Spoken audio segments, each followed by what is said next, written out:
Thanks very much for joining today's webinar. I'm Emma Maslen. I'm the CEO of inspir'em. Today, shortly, I'll be asking David to introduce himself, joined by David Meyer from Clarify B2B, who'll be talking to us about ideal customer profiles. But a few housekeeping things before we get started. I would love to hear where you're from today, so if you want to pop that in the chat. Very much an interactive session that we have on these webinars. So same format as we've run before. Feel free to ask us any questions if you would like to do that either in the chat or in the Q&A. We'll try and field those as much as possible. The session today will run until just after 25 past. Try and keep it to 30 minutes as the maximum. The idea is we'll do some introductions, we'll talk about the subject of ideal customer profiles, and with Clarify's expertise on outbound calling to give you a flavour of how they approach this as sort of the crack shot in getting origination of leads. But we will also do some Q&A as well, so we'll make sure we've got time for some Q&A. So please do feel free to put those questions in the chat. Also, Lucy will be posting some information and inviting you to provide some questions as well. So if there's anything that you'd like to see in terms of information or any of the resources that we refer to, then let us know if you're missing anything. So again, thanks very much for everybody for joining. So delighted today that we're joined by David from Clarify B2B. I'm also delighted because it means that I didn't have to prepare for this webinar, which I was very excited about after a very busy week. So all the pressure's on David and not on me, which I'm delighted about. So David, without further ado, I'd love you to introduce yourself, tell us a little bit about Clarify, and then we'll get into the great subject of ICPs. Sure, very happy to. Thank you for having me on. David Meyer, I've been in the tech sector for probably about 23, 24 years. I started out in enterprise sales. All of my career has been in that kind of space. And in 2003, along with my co-founder, we established Clarify because we could see that salespeople were being asked to build their own pipeline increasingly. There were fewer kind of bag carrier junior sales roles that existed. And we felt there must be a better way of closing the gap between the kind of brute force tactics, if you like, that work very well in mid-market SMB for just blasting out lots of activity to generate leads into something that was better suited to the enterprise. And so that was really the formulation of Clarify.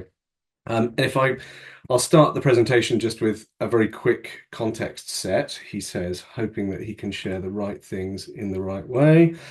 So this is the space that Clarify occupies. And the reason I'm sharing this is because I'm telling you about our ICP a little bit and using that to illustrate. But also it informs a lot of what we do and how we go about doing it.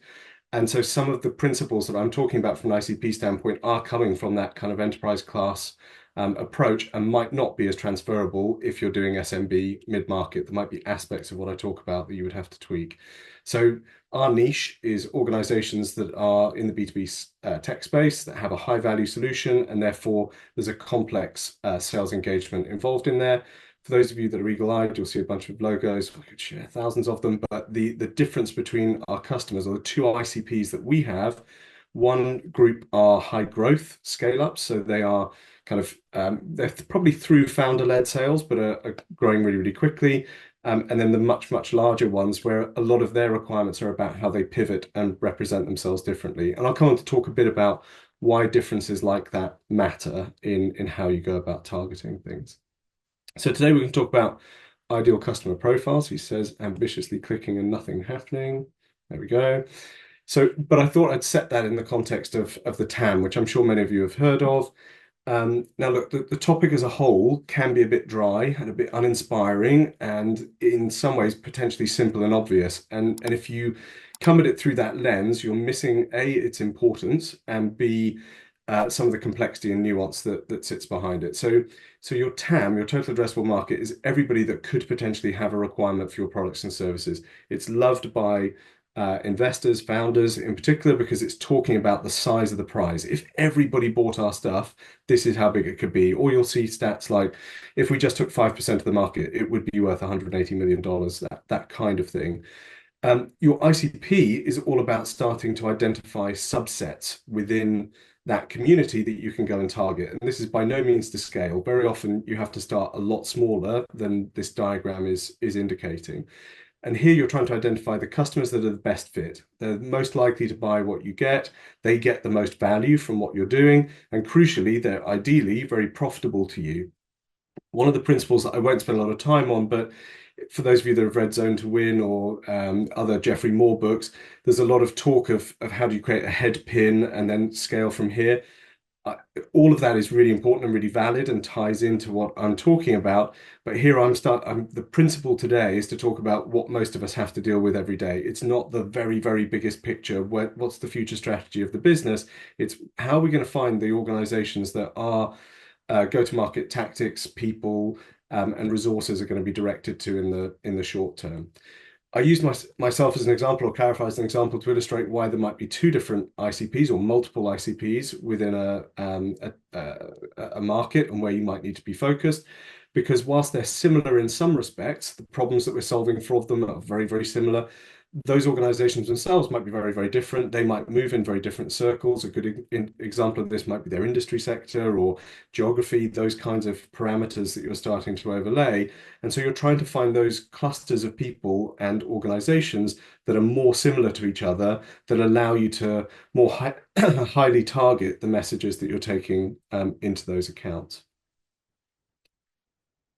So I've used this as an example, and in some ways it's a great illustration, and in others it's not. It's a fantastic picture in that anybody who's ever been to a roulette table knows that you have lots of options in front of you, and unless you're a multi-billionaire, you have a finite number of chips. And if you think of that as representing your resources, your people's time, the people themselves, where they're being directed, there's a finite number of places that you can place those bets. And so an ICP is all about how do you make an educated view of where you're going to place those. And this is where my metaphor falls down, because roulette is pure chance, right? You can have as many strategies as you like, the ball finishes where the ball finishes. So, but if you think of it as I've got finite resources, where am I going to put them? How do I make sure that I'm making deliberate choices? And where this goes from being potentially as I said, a kind of dry academic exercise with lots of data involved into something that is more tangible is you have to be really disciplined about that. If you're making a choice to invest in one place, you are by definition making a choice not to invest somewhere else. And so you're going to need a management process that protects that stops your team from going, oh, here's the bright, shiny thing, let's go chase that thing. And you have to reinforce that on a regular basis to make it very clear we are doing these things and we're choosing not to do those. So, for example, the kind of rules that you might apply would be we're only going to pursue a non-ICP deal if they've come to us, i.e. we're not going to go chasing them, but if they come to us, and if our deal review of that off the back of the first one or two discovery calls says we have a good probability of winning because you've got access to key stakeholders, all the principles that are in MedPIC that the inspir'em guys would be able to help you with, allows you to say, okay, well, now we're going to go and invest time and energy. But all our proactive activity is only going into this ICP or that ICP to try and drive it. And a bit like gambling, albeit without quite as much chance, I hope, you're trying to deal with that tension that exists within you as a leader and for your teams between I'm going to spread my bets everywhere versus I'm going to concentrate my forces in the places where they're going to have the most impact. So let's talk about some of the stuff that underpins this. So how do you know you've got the right ICP? Well, it's got to align really well with the best case studies you've got, the war stories that you have. So they may not have agreed to give you a case study, but it's a great story. And if we can tell it without naming them, that's all the better. So you're trying to pull together the evidence that says, have I got the right organizations that I'm going after, the right people within that, etc., and that there's enough value and volume to justify the investment that I'm putting into there. So I've talked about that on the left-hand side in terms of the best case studies and war stories. The account list needs to meet your firmographics. So firmographics are things like revenue, employee numbers, the industry sector, where they're located. Really obvious, but are they still trading as an organization? We recently did a piece of work for a very large software business, been around for a very long time, multi-billions. And of the odd thousand accounts that they were targeting in a particular region, 16,000 of those accounts had already gone into administration. 7,000 of them got into administration, and 16,000 of them were not even in their total addressable market, let alone their ICPs. So if you think about that, that's a huge amount of resource that was going into accounts over the last 7 or 8 years. People's time, salespeople had them in their territory that was never going to convert. It wasn't possible to move forward. From a technographic standpoint, and sorry, one last thing within the firmographic, you also need to think about at a divisional level. Are there particular divisions, or how do they structure themselves organizationally, geography, or by product, or whatever it might be that you would want to focus on, or equally not focus on? From a technographic fit, there are a couple of ways of looking at this. Where are you a good technical fit? Where does your technology, what is it suited to in terms of use cases and so on? But equally, what's their landscape like today? If you can only really work with people who are on Google environments, then you're going to want to filter out everybody that isn't on Google as quickly as possible, because every pound, every dollar that you spend on organizations that are not a good fit is a waste of time. There's tools out there that will help you get install dates. There's AI is empowering an awful lot of change in that space as well. And if anybody wants to talk about the practicalities of how you pull some of this together, very happy to talk to you about it. You've then got to get to the right people. Have I got the right people in these accounts? Are we enriching the data as well as we can? Because again, that's time that somebody's got to spend trying to reach the right individual. Are they going to be able to get to them? Have they got a mobile number? Have they got an email address? Does it work? How are they going to go and engage with those people? I've very deliberately called this last section behavioral triggers and activity triggers, because a lot of it gets called intent data. And I'm a firm believer that you have no idea what somebody else's intentions are until they tell you. And very often they don't know what their intentions are. So it's more about, but it is that kind of data. It's things like Sixth Sense. It's people telling you that this organization is doing particular things in particular places. Now, that could be at a contact level, could be at an account level. It could be mergers and acquisitions are a positive indicator for you, or a really negative indicator. Could be that their financial performance being good or bad could be a good thing for you to focus on. So you're trying to pull together things that are telling you something, not necessarily in real time, but that can change on a frequent basis, that helps you direct your energy and effort. So if you're looking at all of that through an account lens, looking at, are we getting lots of activity in particular areas, you're able to go and focus your energy there. And then you've really importantly got to think about how are we going to keep on top of this? How are we going to refresh this data on a regular basis to make sure that this stays as it should be, and that the edges of your ICP are kind of sharp enough, are clear enough, that you're tightening and loosening the criteria to get that to work. Because some of those outlier deals today could indicate that actually that's far enough different that maybe there's a whole other ICP that we should go and focus on. It wouldn't be a presentation in 2024 or 5 unless it had AI in it somewhere. So I'm going to come back to AI in a second, but what I'm talking about here is about strategy into method and process and management process, and the discipline that you bring around that is really, really important. AI is the icing on the cake. It's the ability to infer and connect some of the information. A lot of what people are calling AI today has been around for a long time. It's machine learning, it's basic analytics of where are we winning, where are we losing. You still need all of those pieces as well as a large language model in order to understand where we're well placed to win, lose, where do we win bigger, smaller, balance off the constraints between speed versus size of deals and so on.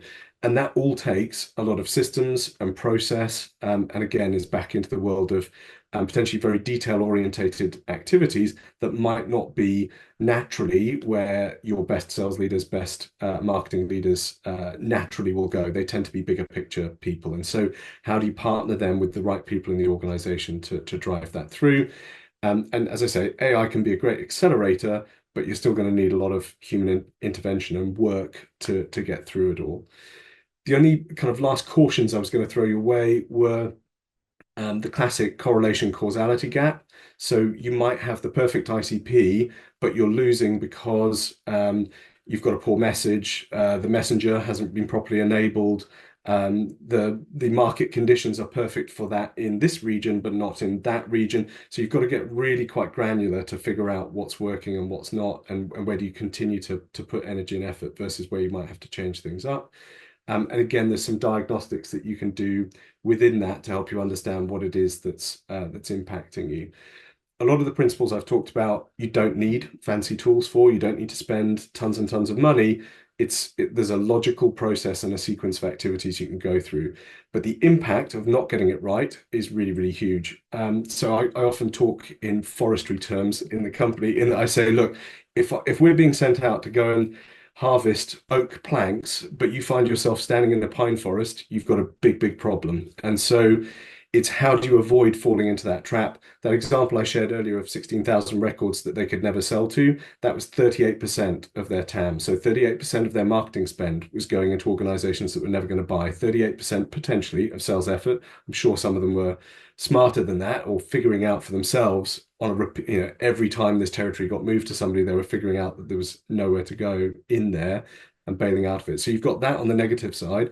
On the positive side, when you get really good alignment into an ICP, we've seen engagement rates up by kind of 40 odd percent. I think 41% was a campaign earlier this year. 87% higher average order value when you're locked into the right kind of space. And so if somebody offered you either 38% more time or 41% better engagement, you'd probably grab that with both hands. Hopefully that kept me vaguely on time, and we're in good shape. Amazing. Oh, that's great. Thanks very much. If you wanted to stop sharing screen, that's great. Thanks very much, David. That's really, really interesting. Just wrote so many notes down on that, and I just wanted to relay some of those things back for some of the audience that's listening today. So, when we think about TAM ICP, often we're thinking about it at a very high level perspective, but from a rep's perspective, it's distilling that down even more. Like you say, it's like the roulette table, and then almost getting down to the numbers, because we want to make sure that we've got that. But your point about the fact that we've only got finite time, that's exactly what it is. If you've got 50 accounts, you need to really distill that down so you know where you're going to focus your time. I love the point about firmographics. It's amazing how many times that we don't think about a company and the parents and the subsidiaries, but also what's going on there. Are they disposing of business units, or are they acquiring business units? Because if they're disposing, we might think there's an opportunity to spread ourselves into those different divisions. But actually, if the disposal happens during our sales cycle, then that's a challenge. I love the point about the discipline. This is about, staying in where we know that we can win. When we're distracted by inbound leads, that's the shiny. So we want to make sure that we're sort of keeping away from that. And also the point about the intent data as well. I always think intent data is really interesting, because often they're not the personas that we're hoping for, and therefore we get really distracted by inbound leads with people who have no position of power. Whilst that is interesting discovery, it's not going to necessarily take us where we need to go. So some really, really interesting points there. If anybody's got a question for David, then please feel free to put that into the chat, and we'll get to as many questions as we can. A couple that I actually had from people in advance of this, knowing that you were coming on today.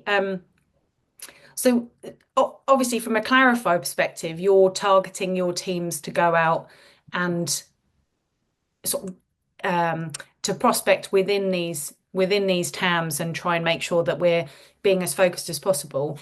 We often get the question about how many accounts should you be prospecting and working within that ICP and TAM at any one time. Any thoughts or tips there around that prospecting process and cycling out? Sure. And I think it comes back to one of the things you were talking about a moment ago, in that it's a how long is a piece of string, it depends kind of answer to a degree, which is it's linked in part to how big an attack surface you've got effectively in that account. So if I took as an example HSBC, they're very, very large. If you have an offering that could apply to all of their geographies, all of their divisions, you might suddenly have an audience of 400 people that you could talk to, or 500 people globally. Whereas if you're targeting an organization that's much more centralized, much smaller, less geographically dispersed, you might need more accounts because you've got a smaller attack surface to go after. Typically, our teams will work on probably 40 to 60 accounts in a year. And that's because a lot of our work is into bigger, more complicated accounts.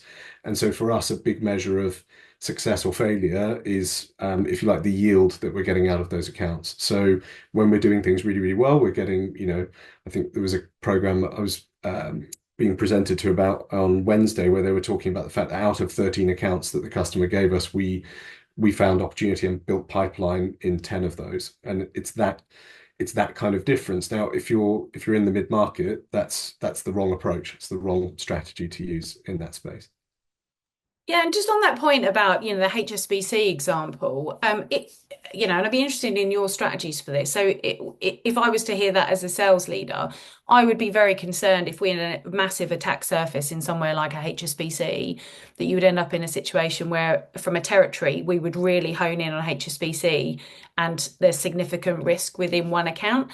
From a clarified strategy, do you then try and pace that a little bit across an account that has a big attack surface? Yes, you do. So you're not trying to hit everybody all at once, and so yes, you're pacing yourself within that account, and you're balancing that effort across some other accounts that you've got. I mean, it is back to the roulette table. If you put everything on, one number, there's a very high probability that you're not going to get what you want in that moment. You might eventually get paid out on that number, but you're going to have to place a lot of bets. So it's thinking about how do you balance that risk across an organization over a period of time. And of course, the minute you start getting engagement in some places, that could be an indicator that you should put more energy or resource in there. You mentioned the leads coming in from the wrong person, the wrong persona, what have you. There's a lot of focus in this world about outbound and inbound. We have a principle that we teach our teams about crossbound, which is wrong person, but right account. How do we leverage that person to get to the people that we're trying to get to, and drive influence and communication? But this is our world is one where we are full-time building pipeline. That's all we're doing. I would say most AEs don't usually, if they're in a good place, they don't have the capacity to do that. Yeah, I love the crossbound. I'm going to use that now. I just like Mm. term that for you for sure. Um, we have a couple of questions that's come in. So one of the questions, a really quick question that's come in about TAM ICP around the fact that the research is usually done by the marketing team, sales revenue operations. How often do you recommend that this activity is refreshed? I think also just before we just answer that question, I think it's important to say that whilst that work will be, of course, done by marketing teams and operation teams. Within your own territory, you're having to rehome that and make sure it's a smaller attack surface. But what do you think, David? How often should that information be refreshed? Yeah, I think for the firmographic, technographic, it's typically an annual cycle, and it is absolutely led by marketing and RevOps more often than not, or marketing, sales ops, whatever they're called. Your But I would say every rep, every sales manager has a responsibility to go, have we got a decent view of this? What's the evidence that supports why this should be in our territory or not?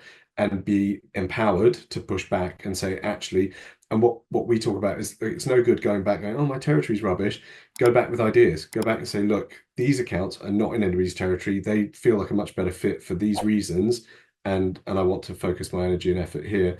Our team work really closely with their AEs at year start, which is typically when territories are recut to go and do that.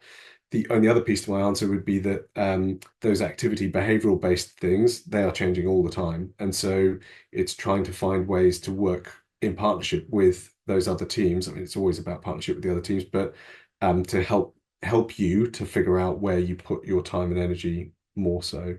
And very often they helping them understand that intent data is just a signal. It's not telling you everything of the story. And actually, intent in this account is worth more than intent in that account. And intent from 6 people in this account is worth a lot more than 100 in these accounts over here. And the more that you help them understand what you're really trying to get to, the better account scoring and things like that can be put behind it. Yeah, I think that's a great point about the weighting of intent. That's often something that we don't consider and we don't teach within the teams. That's great. We've got time for another couple of questions. So if anybody's got another one, if you wanted to pop that in the chat. We've had a question that's come in from Melissa. Thanks very much for your question, which is What are your thoughts on selling solutions together as part of a value proposition? So I'm presuming here that this is, TAM ICPs and also platform sales where you've got individual ICPs and then you've probably then got the coming together for platforms. Any thoughts there?